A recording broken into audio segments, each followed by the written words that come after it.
कलिकाल की घटना है। अष्टछाप के कवि गोविंद सखा, उनके संग ठाकुर जी खेलते थे, वो तो कलिकाल की घटना है। गोवर्धन की आपने परिक्रमा की होगी, आनौर गांव है वहां। आनौर में एक झाड़ू लगाने वाले, अब सीधे कह दें, कोई बुरा मत मानना भाई आजकल, क्योंकि जाति वाचक शब्द कह देना खतरा है बहुत ज्यादा, पर लिखा है तो वहां तो यही लिखा, नाम इसलिए हम बता रहे। पद में तो वर्णन है कि कान्हा भंगी का छोरा, आजकल ये शब्द कह दो तो लोग केस कर दे महाराज। ऐसी विडंबना आ गई है आजकल कि जाति वाचक शब्द कहना भी खतरा हो गया, लेकिन केस करना तो उन पर करना, हम पे काहे करो, उन्होंने लिखा है। वैसे ये शब्द जो है ना सबके लिए नहीं कहा है। कबीर बाबा ने अपने पद में एक जगह तो कहा है, भंगी कौन है, कबीर बाबा कह रहे हैं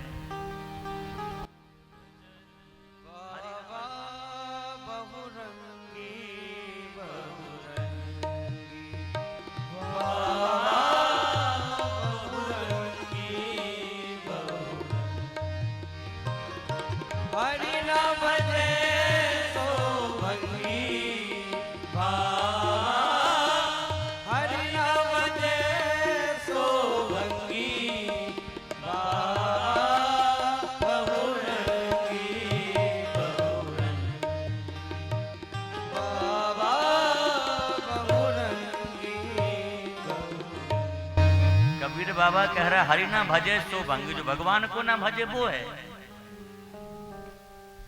इसलिए भाई ये कबीर बाबा ने कहा और संतों ने कहा, तो वो कान्हा भंगी का छोरा था, उसका नाम ही कान्हा था। कलयुग की घटना है, भगवान को उसने बुलाया, भगवान चले गए। इस कली काल में श्रीनाथ जी मंदिर जो बना गिरिराज जी मुंह पर, वहां से चले गए खेलने के लिए। उसके संग ठाकुर जी खेल रहे थे भंगी के छोरा के संग। क्या खेल रहे थे? गिल्ली डंडा का खेल। गोविंद सखा ने देख लिया, जो अष्टछाप के गायक हैं, कवि हैं, उन्होंने भगवान से कहा, ठाकुर जी से कहा, चलो गोसाई जी से शिकायत करेंगे, वो तो मंदिर में बड़े अपरस की सेवा रखते, किसी को प्रवेश नहीं करने देते, और तुम इसके संग खेल रहे हो। भगवान बाल रूप में ही हैं। भगवान डर गए, बोले गोविंद भैया गोसाई जी से शिकायत मत करो, अब ना खेलूंगा। गोविंद सखा बोले तो ऐसे नहीं जा सकते हो, स्नान करके जाओ मंदिर में। भगवान बोले इतनी सर्दी पड़ रही तो शर्म नहीं आवे, गोसाई जी मुझे गर्म जल से स्नान करावे और मैं यहाँ कहाँ स्नान करूं? गिरिराज जी की परिक्रमा में गोविंद कुंड है। गोविंद सखा ने कहा गोविंद कुंड में स्नान कर ले। भगवान बोले इतनी सर्दी में नहाना है सकूं। गोविंद सखा ने कहा मैं ब्राह्मण को छोड़ा हूं, मंत्र से पवित्र कर दूंगा, चल मंत्र बोलूंगा, मंत्र से ही पवित्र रह जाएगा। तो मित्र हैं दोनों, भगवान के प्रति मित्रता है। और जैसे बिठाया भगवान को गोविंद कुंड के निकट, कहा बोलो केशवाय नमः, माधवाय नमः, और जैसे ही कहा गोविंदाय नमः, और भगवान को एक धक्का दिया। जैसे ही धक्का दिया भगवान गोविंद कुंड में कूद पड़े। पर भगवान अकेले नहीं कूदे, भगवान भी कूदते कूदते गोविंद सखा का पीताम्बर पकड़ के खींच लिया और दोनों सखा जल विहार करने लगे, खूब तैरे। अच्छा, अब इधर ही जल विहार करने लगे। इसी बीच में मंदिर में आरती का समय हो गया।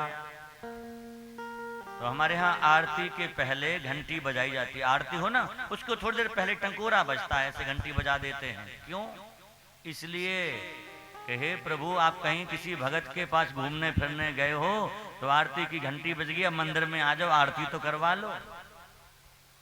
आरती का टकोरा जैसे बजा, भगवान घबराए, दौड़ करके भागे और भागे भागे जाके सीधे सिंहासन पर बैठ गए। अब जैसे ही बैठे, सर्दी का समय, माघ का महीना, और ठाकुर जी की पोशाक से जल गिर रहा था, टपक रहा था।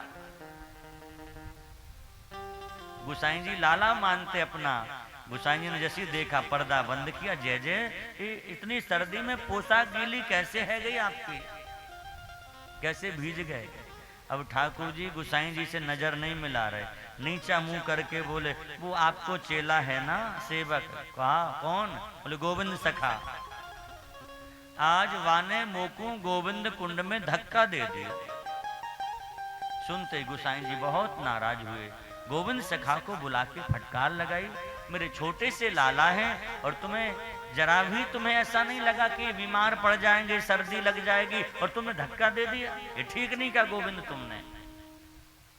गोविंद सखा ने कहा गुरुदेव अपने सपूत ते पूछ लो हमने धक्का क्यों दिया। अब देखो मंदिर में ठाकुर जी बैठे, बीच में गोसाई जी खड़े हैं, मंदिर के इस तरफ गोविंद सखा है, वो कह रहे पूछो अपने लालाते हमने धक्का क्यों दिया। गोसाई जी मध्यस्थता कर रहे, गोसाई जी फिर ठाकुर जी की तरफ देखे, इसने क्यों धक्का दिया आपको। अब ठाकुर जी अपराधी की तरह नजर नहीं मिला रहे, बोले कछु ना है, मैं तो ऐसे ही बैठो भयो या ने धक्का दे दिया। गोविंद सखा बाहर से बोला अच्छो झूठ बोले, कबहू तो बाहर निकलेगो तेरी खबर लेंगे। गोसाई जी बोले बात कहा भाई। गोसाई जी को सारी बात गोविंद सखा ने बताई। आप तो मंदिर में बड़ी मर्यादा रखो और ये कान्हा भंगी के छोरा के संग खेल रहे थे, इसलिए हमने इनको स्नान कराया। इतना सुनते गोसाई जी ने कहा भैया तुम मित्रों की लीला तुम समझो, हम बीच में नहीं पड़ेंगे, तुम्हें जो करना तुम लोग करो। ये घटना कलिकाल की है, आज भी भगवान ब्रज में ऐसी सैकड़ों लीलाएं करते हैं। इसलिए भाई जितने सरल भगवान ब्रज मंडल में हैं, ऐसी पूरी दुनिया में नहीं मिलेंगे इतने सरल भगवान।